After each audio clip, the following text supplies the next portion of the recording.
Right now, joining us on the line, it's been a little while since we've had her on. We always love having her on the show.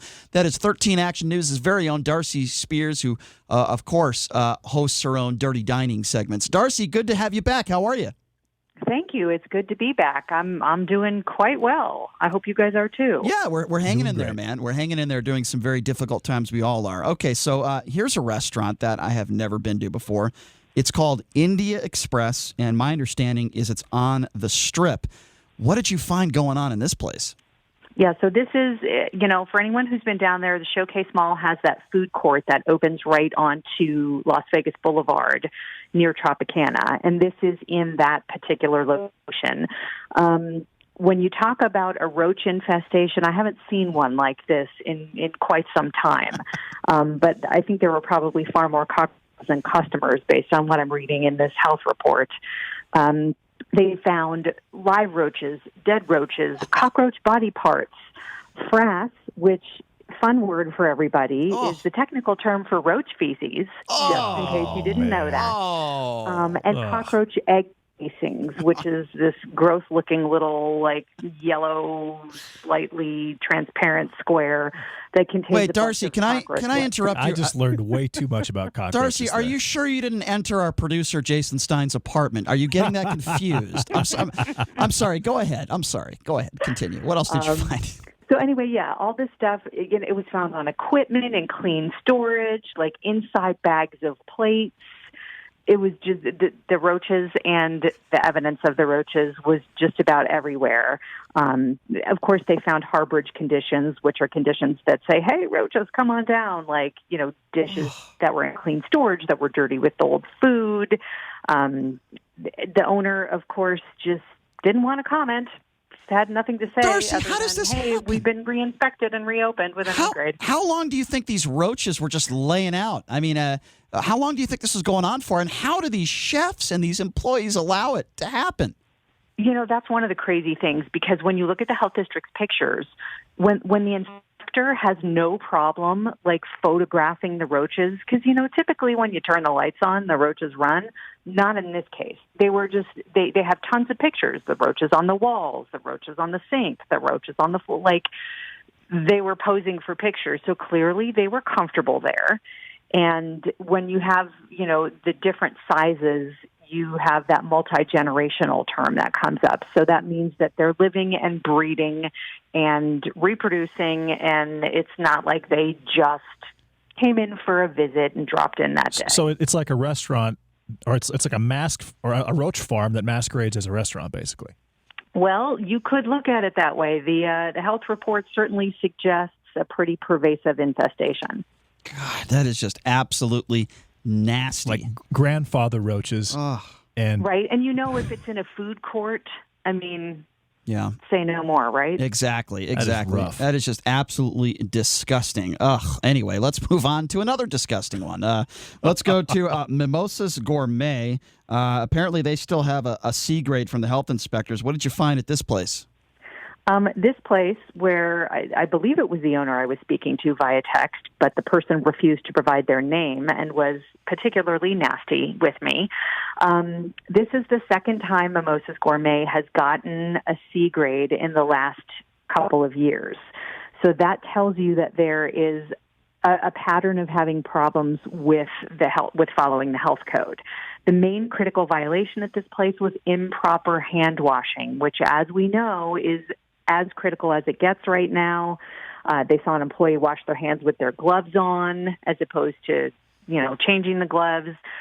They found a variety of expired foods, from chili verde to ranchera to corned beef to coleslaw to house-made garlic butter that was nearly a month old. There was, issues with food temperatures.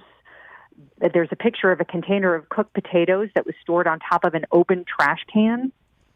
So I'm not exactly sure what they're doing over there to fix things, because, again, I wasn't able to get a straight answer from the person who I was texting. But I do know that they have not yet been re-inspected. And so from what we can tell, they're still operating under that C grade. So, Darcy, can you just give me a little insight into this? Because I imagine this isn't the first time this happened to you, where you called somebody and they were nasty to you. So when you call this guy or girl, this supposed manager, and they're like, "What? Can you just take us through how that conversation goes, and what did they say to you? That was, I'm just curious."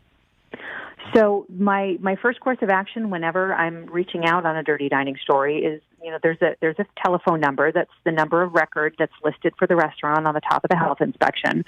So I call that number first. Sometimes it's a cell phone to whoever the permit holder is, which I believe was the case with Mimosas Gourmet. I left a voicemail message because the person didn't answer. And later that day, I received a text asking, "Can I call you tomorrow?" And I said, "Well, the story is being published today, so whatever response you're going to give, I am on deadline and I need to get it." And then it just got snarky from there with them telling me, if this is how you feed your family and how you sleep at night by publishing these kinds of things, then go ahead and do what you need to do. And I'm sitting there thinking, feeding families in Las Vegas is exactly the reason why we do these stories, because those who are trying to patronize local businesses and also feed their families want to make sure that they're going to a place that's abiding by the public health code. Of course.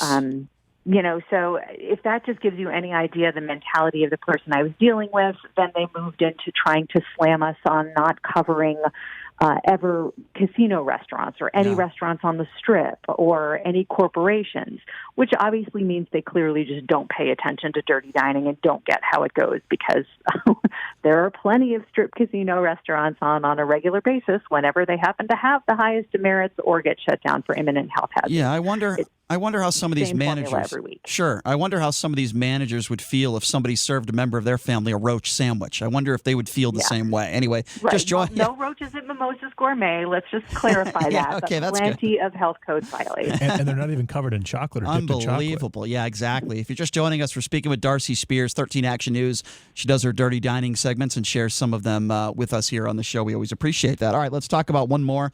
A restaurant on Windmill Lane and Pecos Road. I actually lived very close to where this restaurant is. Siri Thai, is that how you pronounce it? Am I getting that right? I say Siri just because it's pronounced like, hey Siri. Right, exactly. But yeah, so Siri Thai on Windmill and Pecos in Henderson, they tied with Mimosas Gourmet for the highest demerits of that week's inspection with a 32 demerit C grade. On their inspection was June 30th. You're coming to see these issues in the health report where how you're not supposed to touch your face?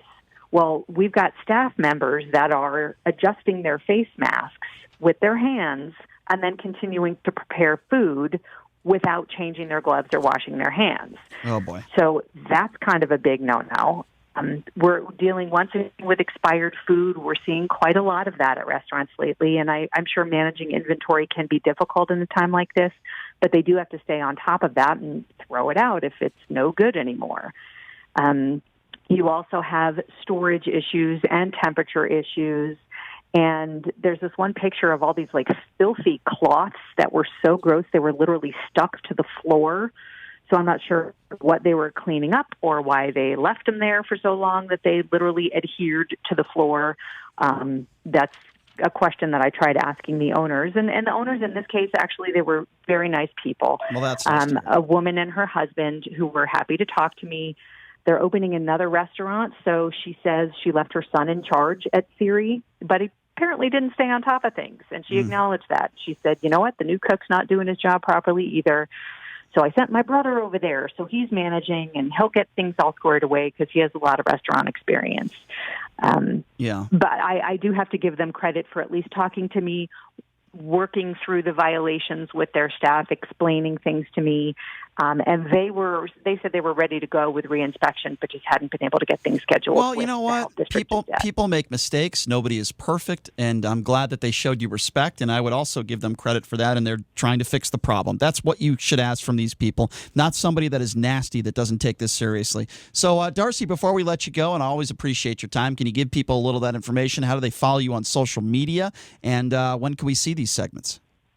So everything that we're doing with Dirty Dining right now is online. We're just publishing web articles because we're trying to respect the whole concept of social distancing, which kind of doesn't go with walking into a restaurant with a mic in your hand and the camera rolling. Right. So we've had to adjust our our MO, but we are still producing the content every single week. It's at ktnv.com. It's published every Wednesday.